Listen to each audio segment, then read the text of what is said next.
I was so wrong about my induction plan. I wish I knew these things before going in for induction in gestational diabetes. So, welcome to Momly Together.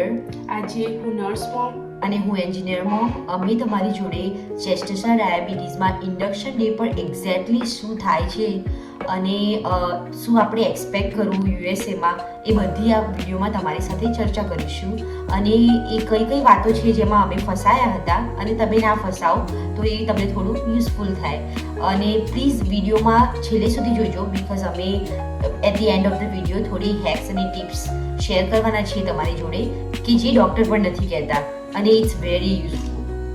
સૌથી પહેલાં જેસ્ટેશનલ ડાયાબિટીસમાં induction 38 to 39 વીકમાં doctor suggest કરતા હોય છે. તો induction યુએસમાં બે પ્રકારના હોય છે, એક am induction and PM induction. Am એટલે બેઝિકલી મોર્નિંગમાં ઇન્ડક્શન થાય, એટલે બધી લેબરની પ્રોસેસ મોર્નિંગમાં લાઈક ડેમાં થાય, અને PM induction means night induction એટલે બધી પ્રોસેસ નાઇટમાં થાય. તો મારો એક્સપિરિયન્સ એએમ ઇન્ડક્શનનો છે.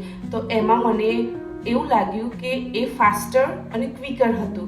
પ્લસ એએમ ઇન્ડક્શન હોય એટલે મોર્નિંગમાં બધો જ હોસ્પિટલનો સ્ટાફ અવેલેબલ હોય, બિકોઝ કે વર્કિંગ આવર્સ હોય તો બધા રિસોર્સિસ અવેલેબલ હોય. પ્લસ મોર્નિંગ હોય તો તમે during the labour process walk બી કરી શકો. તો મારા માટે એએમ ઇન્ડક્શનનો option very quicker and faster હતો. અને જ્યારે મારો એક્સપિરિયન્સ પીએમ ઇન્ડક્શન માટે હતો તો મને સજેસ્ટ કર્યું હતું કે તમે ડિનર કરીને આવજો પછી હોસ્પિટલમાં. તો આઈ થોટ કે હું બરાબર ડિનર કરીને જાઉં તો મારા જોડે એનર્જી થોડી રિઝર્વ રહે for later on in the labour. So હું થોડું ઓવર ઇટિંગ કરીને ગઈ હતી. તો એ મારી ભૂલ હતી બિકોઝ જેવી હું હોસ્પિટલમાં પહોંચી અને મને જ્યારે આઈવી પર રાખી તો આઈ કુડન્ટ સ્ટોપ વોમિટિંગ. તો મારું બધું જ ફૂડ જે મેં ડિનર કર્યું હતું એ બધું જ નીકળી ગયેલું. તો હું ડેફિનેટલી તમને એ સજેસ્ટ કરીશ કે go lighter on the dinner before you go to the hospital four PM induction. અને એક વસ્તુ એ છે કે જ્યારે તમે પીએમ ઇન્ડક્શનમાં જાઓ ત્યારે તમને થોડો રેસ્ટ મળી શકે છે બિકોઝ એ થોડી સ્લોઅર પ્રોસેસ છે કમ્પેર ટુ એએમ ઇન્ડક્શન. કારણ કે રાત્રે એટલો બધો સ્ટાફ હોય નહીં, તો એ લોકો મેકશ્યોર કરે કે રાત્રે mother take rest throughout the night અને મોર્નિંગમાં તમે લેબર માટે થોડા તૈયાર રહો. તો the only thing is it's longer but also તમે થોડા એન્ઝાઇટીમાં રહો, રાઈટ, આગળની રાતે કે ઓ કાલે મારે લેબર છે તો શું થશે શું નહીં થાય. તો એ થોડો ડ્રોબેક છે પીએમ ઇન્ડક્શનનું. અને એએમ ઇન્ડક્શનમાં એક થિંગ કે જો સવારે મોર્નિંગમાં જવાનું હોય તો નોર્મલી ડૉક્ટર એવું સજેસ્ટ કરતા હોય કે મિડ નાઇટ પછી કશું વોટર સિવાય કશું જમવાનું નહીં. તો એએમ ઇન્ડક્શનમાં જમ્યા વગર જવાનું હોય અને પીએમ ઇન્ડક્શનમાં જમીને એટલે ફૂલ મીલ લઈને જવાનું હોય. પ્લસ ઇન્ડક્શનની પ્રોસેસ કઈ રીતે હોય, નોર્મલી થ્રુ આઉટ પ્રેગ્નન્સી આપણે ઓબી ડૉક્ટરની ક્લિનિકમાં જતા હોઈએ. તો 38-39 વીકે જ્યારે ઇન્ડક્શન સ્કેડ્યુલ કરવાનું હોય તો એના પહેલાં લાઈક 1 મંથ કાં તો 1.5 મંથ પહેલાં ડૉક્ટર સજેસ્ટ કરે કે આ ટાઈમ કાં તો આ સ્કેડ્યુલ આપણે સેટ કરીએ ઇન્ડક્શન માટે. તો આપણે જે મધર હોય કાં તો પેરેન્ટ હોય એ હોસ્પિટલમાં કોલ કરી અને અવેલેબલ જે સ્લોટ હોય એ પૂછે. તો નોર્મલી 2-3 ઓપ્શન આપે કે 7 o'clock કે 7:30 ઓર 8 o'clock. તો આપણા પ્રમાણે આપણને જે ટાઈમ અનુકૂળ આવે એ પ્રમાણે આપણે અપોઇન્ટમેન્ટ સ્કેડ્યુલ કરીએ, ઇન્ડક્શન સ્કેડ્યુલ કરવાનું. પછી 1.5 કાં તો 2 મંથ પછી જ્યારે ઇન્ડક્શન હોય એકચ્યુઅલી, તો ઇન્ડક્શનના એક્ઝેક્ટ 1 દિવસ પહેલાં મીન્સ હોસ્પિટલમાં ગયાના 1 દિવસ પહેલાં હોસ્પિટલમાં આપણે કોલ કરવાનો હોય અને કન્ફર્મ કરાવવાનું હોય કે અમે આ દિવસે કાં તો આ ટાઈમે ત્યાં ઇન્ડક્શન માટે આવીશું. હવે ઇન્ડક્શન સ્કેડ્યુલ કરી રીતે એ તો ખબર પડી ગઈ, પરંતુ જો તમારે ઇન્ડક્શન કાં તો ઇન કેસ ઓફ ઇમરજન્સી તમારે હોસ્પિટલ જવાનું થાય તો કયા ડિપાર્ટમેન્ટમાં કે કઈ જગ્યાએ જવાનું, કે મોસ્ટલી અહીંયા હોસ્પિટલો બધી બહુ બિગ હોય તો એમાં લેબર એન્ડ ડિલિવરીનું ડિપાર્ટમેન્ટ આખો અલગ હોય. તો ઇમરજન્સીમાં જવું કે લેબર એન્ડ ડિલિવરીના ડિપાર્ટમેન્ટની અંદર ઇમરજન્સી બી હોય તો ઓલવેઝ મેક શ્યોર કે તમે કોલ કરી અને હોસ્પિટલ ટૂર કરવાનું વહેલા કાં તો 1 કે 2 વીક પહેલાં કરી દો, કાં તો પછી તમારે જવું હોય તો તમે એકવાર ડ્રાઈવ થ્રુમાં નીકળી અને નોર્મલી કઈ જગ્યાએ જવું એ જઈ આવો તો બહુ બેનિફિશિયલ રહે કે જ્યારે ઇમરજન્સીમાં બી જવું હોય તો તમે ઇઝીલી તમને એક્સેસ મળે. હવે હોસ્પિટલ પહોંચી ગયા તો હોસ્પિટલમાં નોર્મલ જે રીતે ચેકિંગ થતું હોય એ રીતે ચેકિંગ કરે, આઈડી ચેક કરે, પ્લસ તમારી ઇન્સ્યોરન્સની ઇન્ફોર્મેશન માગે, પછી જે પેપર વર્ક કરવાનું હોય બધું પેપર વર્ક પતાવી અને ઇન્ડક્શન ઓલરેડી સ્કેડ્યુલ હોય, તમારો લેબર રૂમ ઓલરેડી અસાઇન કરેલો હોય તો તમને ડાયરેક્ટ લેબર રૂમ સુધી મોકલી આપે. પછી ત્યાં જઈ અને નોર્મલી નર્સ આવે, તમારે ઇન્ટ્રોડ્યુસ કરે અને પછી બધી પ્રોસેસ સ્ટાર્ટ થાય. તો પહેલાં એ વાઇટલ્સ ચેક કરે, means temperature, blood pressure, respiration, પછી બેબીના વાઇટલ્સ ચેક થાય. એમાં બેબીના હાર્ટ રેટ અને બેબીની એક્ટિવિટી માટે NST એટલે નોન સ્ટ્રેસ ટેસ્ટ એ ચાલુ કરી દે, પ્લસ IV લગાવી દે. IV એટલે જે નીડલ ઇન્સર્ટ કરે ત્યાંથી જે આપણે બોટલ સ્ટાર્ટ થાય એને IV કહેવાય. તો એ IV સ્ટાર્ટ કરે. હવે મારા એક્સપિરિયન્સ પ્રમાણે જ્યારે IV લગાવ્યું તો એમને 2 પંક્ચર કરી દીધા IVના, એક આ હાથમાં અને એક આ હાથમાં. તો જ્યારે ડ્યુરિંગ લેબર જ્યારે આપણે પુશ કરતા હોઈએ ત્યારે જો બંને જગ્યાએ અહીંયા સોય નાખેલી હોય કાં તો રિમૂવ કરેલી હોય તો અહીંયા પંક્ચર થયેલું હોય તો બહુ જ બધું પેઇન થતું હતું. તો જ્યારે આપણે કોઈનો હેન્ડ હોલ્ડ કરતા હોઈએ, નર્સનો કાં તો પાર્ટનરનો, તો અહીંયા પ્રેશર આવે તો ઓલરેડી લેબરમાં બહુ પેઇન થતો હોય અને અનકમ્ફર્ટેબલ હોય તો અહીંયા જે પંક્ચર કરેલું હોય તે બી વધારે પેઇનફુલ થાય. એટલે ઓલવેઝ મેક શ્યોર કે તમે જે હાથ યુઝ કરવાના છો એના સિવાયનો હેન્ડમાં કોઈ બી જગ્યાએ તમે વેઇન પંક્ચર કરી શકો, મીન્સ IV નખાવી શકો. પ્લસ જ્યારે તમે IV નખાવાના હોય તો એના પહેલાં ગરમ પાણી લાઈક વોર્મ વોટરથી હેન્ડ વોશ કરી દો કાં તો વોર્મ કમ્પ્રેશન યુઝ કરો તો તમારી બધી વેઇન પોપ થશે અને નીડલ ઇઝીલી થશે. તો તમે નર્સ કાં તો જે તમારો સ્ટાફ હોય એને તમે રિક્વેસ્ટ કરી શકો કે મારે આ રીતે વેઇન છે તો તમે IV એક જ વારમાં લાઈક 1 ટ્રાયલમાં આવી જાય એવું ટ્રાય કરી. હવે આ દરમિયાન જે પ્રોસેસ જે ટાઈમ હશે એમાં નર્સ કાં તો ડૉક્ટર એમને જે આપણા માટે જે પ્લાન કરેલો હોય એ નર્સ આપણને આવીને એક્સપ્લેન કરે. ઓલ્સો નર્સ પૂછે આપણને કે આપણા પાસે કોઈ પર્ટિક્યુલર પ્રિફરન્સ હોય કાં તો કોઈ લેબર પ્લાન હોય કે આપણને આ કરવું છે એ આપણે કહેવાનું. પ્લસ બધા મોસ્ટલી પેપરવર્ક આ દરમિયાન આ ટાઈમમાં થઈ જાય. તો એમાં એક તો તમે એપિડ્યુરલ લેબર દરમિયાન લેવું છે કે નથી લેવું એપિડ્યુરલ ઇન્જેક્શન, એના માટે કન્સર્ન લે. તમારે લેવું હોય તો ક્યારે લેવાનું એ બી એ લોકો પૂછી લે.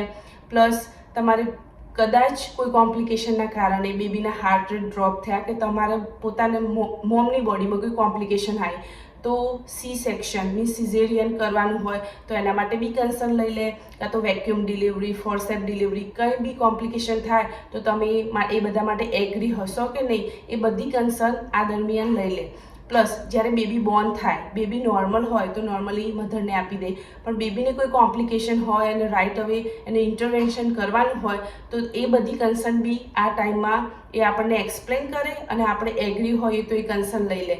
પછી બેબી બોર્ન થયા પછી એને વેક્સિન આપવાની, બધા ટેસ્ટિંગ કરવાનું, બધી કન્સર્ન બધું આ ટાઈમે નર્સ તમને એક્સપ્લેન કરે, સમજાવે.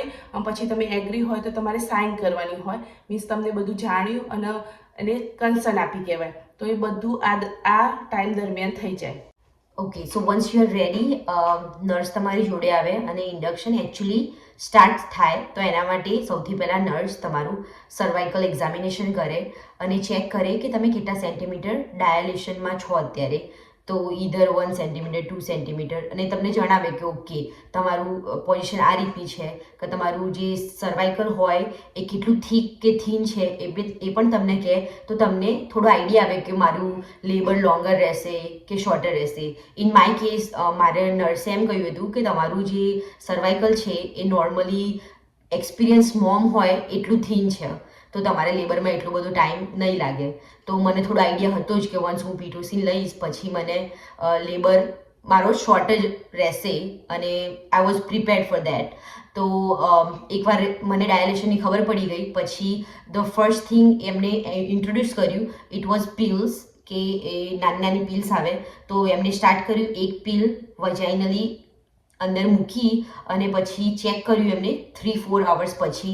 તો મારું ઇન્ડક્શન સ્ટાર્ટ થયું 8 વાગે, 8 થી 10 બધું સેટઅપ પતી ગયું, IV ઇન્સર્ટ થઈ ગયું, બધા કન્સેન્ટ ફોર્મ બધું રેડી થઈ અને પછી 10 વાગે એમણે મારું સર્વાઇકલ એક્ઝામ કર્યું અને જે પિલ્સ હતી એ 11 વાગે એમણે વજાઇનલી ઇન્સર્ટ કરી અને મને 11 થી 1 વાગ્યા સુધી એમણે રાહ જોઈ કે પિલ્સથી કોઈ અસર થાય છે કે નથી થતો. તો 1 વાગે ફરીથી એમને મારું સર્વાઇકલ એક્ઝામિનેશન કર્યું તો એમણે ચેક કર્યું તો દેર વોઝ નો પ્રોગ્રેસ. હું 1 સેન્ટીમીટર જ ડાયલેટ થયેલી હતી. તો ધેન દે ટોલ્ડ મી કે હવે આપણે નેક્સ્ટ જે પ્રોસિજર છે કે બલૂન કેથેટર એ ઇન્સર્ટ કરવાનું, તો એનાથી થોડું પ્રોગ્રેસ લિટલ બીટ ફાસ્ટર અને જે તમારું જે સર્વિક્સ હોય એ થોડું થીન થઈ જાય. તો જ્યારે તમે પિટોસિન સ્ટાર્ટ કરાવડાવે તો it get easier for mom. તો બહુ તમારે પેઇન એકદમ એમ થઈ ના જાય ઇન્ટ્રોડ્યુસ. તો બીજું જે બલૂન કેથેટર હતું એ it was painful when it get inserted.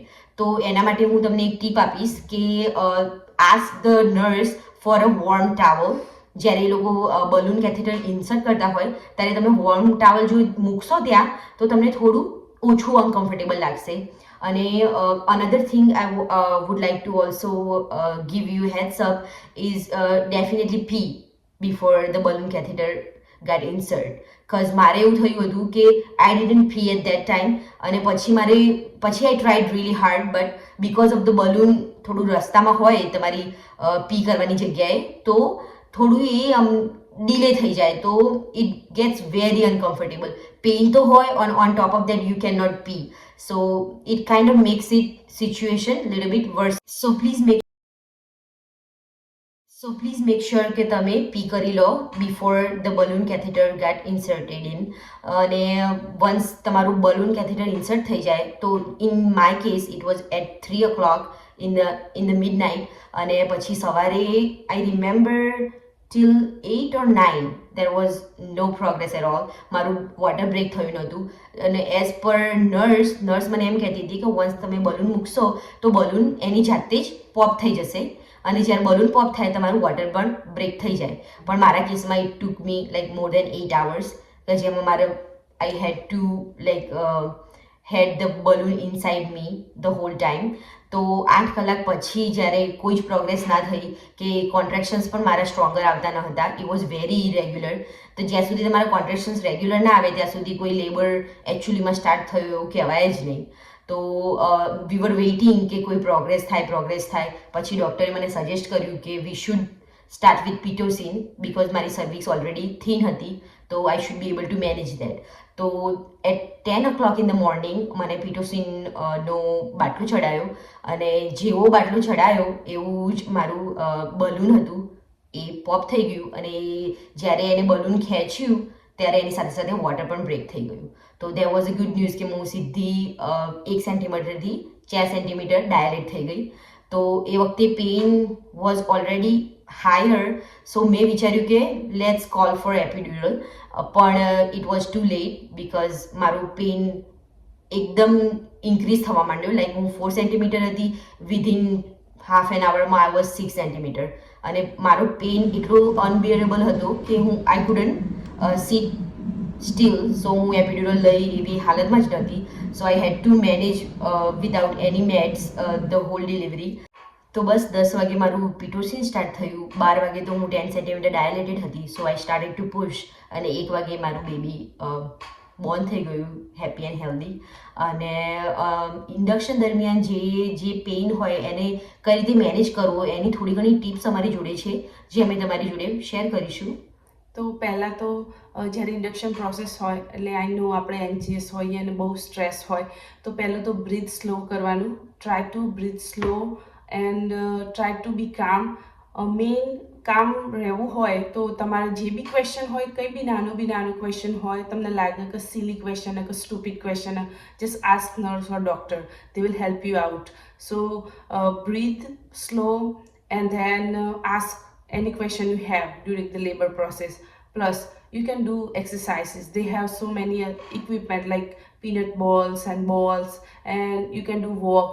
All this exercise, it will help labor process to get faster. And also when you are doing exercises or doing the back pressure or any moving or anything, that will help your like kind of it work like a distraction. So તમે થોડો time પેઇનથી થોડા distract થઈ જાઓ તો તમારો progress થવા માંડે. Plus તમે જ્યારે લેબરમાં જવાના હોય તો એક એડવાઇસ છે કે તમે થોડો પ્રીનેટલ ક્લાસીસ હોય નોર્મલી ફ્રી યુટ્યુબ પર બહુ બધા અવેલેબલ હોય. તો તમે જે પ્રોફેશનલ પ્રીનેટલ ક્લાસીસ હોય, તમે અને તમારું પાર્ટનર જો જોડે રહેવાના હોય ડ્યુરિંગ લેબરમાં, તો તમે વોચ કરી શકો. એમાં બહુ બધી એક્સરસાઇઝીસ હોય કે બેક પ્રેશર કઈ રીતે આપવાનું, કઈ રીતે વોક કરવાની, કઈ અમુક એક્સરસાઇઝ જે હેલ્પ કરે લેબરમાં ફાસ્ટર એન્ડ ક્વિકર થવા માટે, ઓલ્સો પેઇન રિલીવ કરે. તો એ બધું ઇન્ફોર્મેશન બિફોર હેન્ડ લઈ લો તો ડ્યુરિંગ લેબરમાં બધી બહુ હેલ્પ થાય. પ્લસ તમે વોર્મ કમ્પ્રેશર યુઝ કરી શકો કે જ્યારે તમારું લેબર સ્ટાર્ટ થવાનું હોય કે એના પહેલાં બી, તો તમે વોર્મ કમ્પ્રેશન માટે નર્સને કહી શકો કે વોર્મ કમ્પ્રેશર કાં તો વોર્મ ટાવલ આપે તો થોડું હેલ્પફુલ થાય.